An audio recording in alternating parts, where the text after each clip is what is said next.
Ballot paper से चुनाव कराने की मांग, भारत मुक्ति मोर्चा ने भेजा राष्ट्रपति को ज्ञापन। नमस्कार, मैं शिवम मिश्रा और आप देख रहे हैं खबर ज्ञान तक न्यूज। बस्ती, हर खबरों पर नजर। बस्ती से बड़ी खबर, बैलेट पेपर से चुनाव कराने की मांग, भारत मुक्ति मोर्चा ने भेजा राष्ट्रपति को ज्ञापन।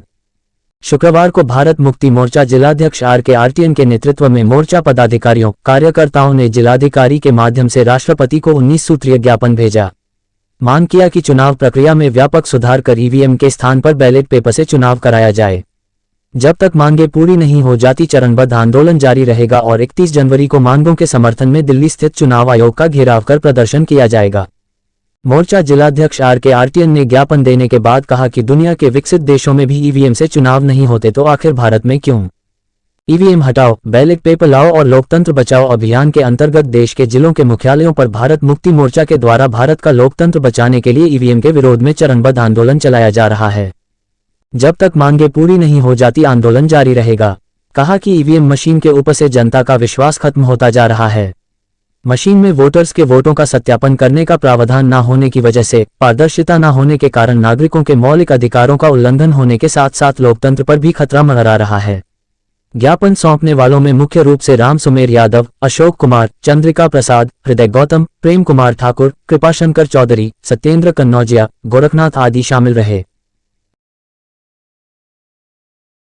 जो हमने ज्ञापन दिया है भारत मुक्ति मोर्चा माननीय मोहम्मद मेसराम साहब के नेतृत्व में, जो हमारी मांगें हैं कि जो EVM मशीन है इसको हटा करके फिर से बैलेट पेपर से चुनाव कराया जाए। क्योंकि देखा जाए जहाँ से EVM का निर्माण हुआ उन देशों ने EVM को बैन कर दिया।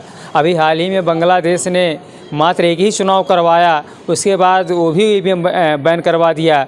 भारत ही एक ऐसा देश है कि जहाँ EVM के माध्यम से चुनाव करवाया जा रहा है। EVM को हटाया जाए, फिर से बैलेट पेपर को लाया जाए, इस आह्वान के साथ हम लोगों ने जो है ज्ञापन दिया गया। और यह आंदोलन जो चल रहा भारत मुक्ति मोर्चा का, यह 4 चरण में है। पहला चरण आज संपन्न हुआ, दूसरा चरण 10 जनवरी को धरना प्रदर्शन होगा और 14 जनवरी को रैली प्रदर्शन होगा। 31 जनवरी को यदि हमारी मांगें नहीं मानी जा रही हैं तो चुनाव आयोग कार्यालय नई दिल्ली का घेराव किया जाएगा लाखों की संख्या में। इसके संबंध में यही कहेंगे, आज EVM के माध्यम से जो मूल निवासी बहुजन समाज के नेता थे, सारे नेताओं को ख़त्म कर दिया जा रहा है। और आज उस देश में से बहुत सारी समस्याएं दिखाई दे रही हैं, चाहे महिलाओं के प्रति हो, किसानों के प्रति हो, चौकीदारों के प्रति हो, चाहे आज ड्राइवरों का आंदोलन आप लोगों ने देखा। ये जो सारे समस्याएं देश में निर्माण हो रही हैं, EVM के माध्यम कारण ही निर्माण हो रही हैं। क्योंकि सरकार को ये पता है कि ये चुनाव मैं जनता की ओर से नहीं जीत रहा हूँ, हमें तो चुनाव EVM माई के करामात से हम जीत रहे हैं। तो ये जो EVM सबसे बड़ी देश की समस्या बन गई है, तो बिना EVM को हटवाए यदि हम सोचें इस देश में फिर से शासन सत्ता स्थापित कर लें, फिर से अपने समस्याओं को ख़त्म कर दें, तो ये संभव होने वाला नहीं है। भाजपा के नेता और पदाधिकारी कह रहे हैं कि मोदी की गारंटी की देन है जो हम चुनाव जीते। यदि मोदी की गारंटी की देन होती तो आज वेश्याओं से कम EVM नहीं हो गई, ये बच्चलन हो गई। आप देखे होंगे कि कभी BJP नेताओं के कार में EVM बड़े पैमाने पर मिल रही, कभी होटलों में मिल रही है, कभी कहीं मिल रही है, और जितनी EVM की संख्या नहीं उससे ज़्यादा मिल रही है। अभी हाल ही में आप लोगों ने देखा होगा जो नगर निगम का चुनाव हुआ था गोरखपुर का, बहुत ज़्यादा दूर जाने की बात नहीं है, वहाँ जो निषाद थी, काजल निषाद चुनाव लड़ी थी, EVM में जितने वोट पड़े थे उससे लाखों वोट फालतू आ रहे थे। यहाँ तक कि काजल निषाद जलकर मरने जा रही थी, आत्महत्या करने जा रही थी कि EVM के माध्यम से हमको हराया जा रहा था, और फिर बाद में पता नहीं क्या हो, मामला क्यों ठंडा हो गया। आप लोग कुछ बताना है नहीं। जो भी आवाज़ EVM के ऊपर जो भी नेता उठाता है तुरंत उनके ऊपर CBI ED की जांच लग जाती है, जेल जाने की धमकी उनको मिलने लगती है, उसके बाद ख़त्म हो जाती है। मोदी की करामत होती तो आज ड्राइवर जो देखे होंगे सड़क 2-2 दिन तक जाम करके रखे हुए थे, किसानों का आंदोलन सालों भर चला, आज देश में अन्याय अत्याचार बढ़ रहे हैं, तो ये मोदी मैजिक का कमाल नहीं कि मोदी मैजिक का कमाल है। ये जो विपक्ष है इंडिया गठबंधन बनाई हुई है, इसके संदर्भ में क्या कुछ कहेंगे जो EVM को लेकर है?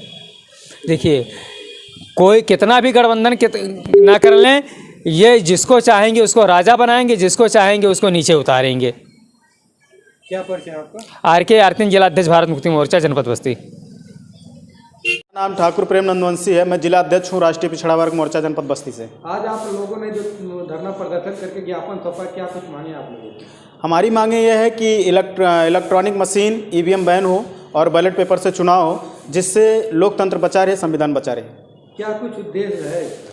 हम लोग आज इस उद्देश्य से दिए हैं कि देश में हमेशा जो है ये तानाशाह सरकार, जो भाजपा सरकार है, तानाशाह रवैया अपना रही है। जबरन जो है नाना प्रकार के कानून ला करके छोटे वर्ग SC BC के खिलाफ हमेशा ये यूज करते रहते हैं। और ये अगर चुनाव जीतते हैं तो EVM से ही जीतते हैं। और इसी चीज़ को, इसी के विरोध में, EVM के ही विरोध में हम लोग जो है आज महामहिम राष्ट्रपति को ज्ञापन दिए हैं जिलाधिकारी के माध्यम से। और 10 तारीख को हम लोग जो है धरना प्रदर्शन करेंगे और 14 जनवरी 2024 को हम लोग रैली करेंगे। अगर यहाँ तक बातें हम लोगों की सरकार मान लेती है, EVM को बैन कर देती है तो ठीक है, नहीं तो हम लोग केंद्रीय चुनाव कार्यालय नई दिल्ली जो है वो 31 जनवरी को वहाँ हम लोग विशाल मोर्चा के साथ पहुँचेंगे।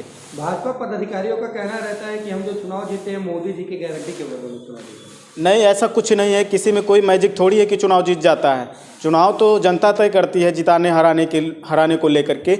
लेकिन इन लोगों के पास जो इलेक्ट्रॉनिक मशीन है उसके माध्यम से ये लोग चुनाव हमेशा जीतते आए हैं। और क्या कुछ कहना है? हमारा यही आग्रह निवेदन है कि सभी लोग इसके खिलाफ आएँ, जिससे आपका लोकतंत्र और संविधान दोनों बचा रहे और आपके हक अधिकार सुरक्षित रहें और आपके हक अधिकार मिलते रहें।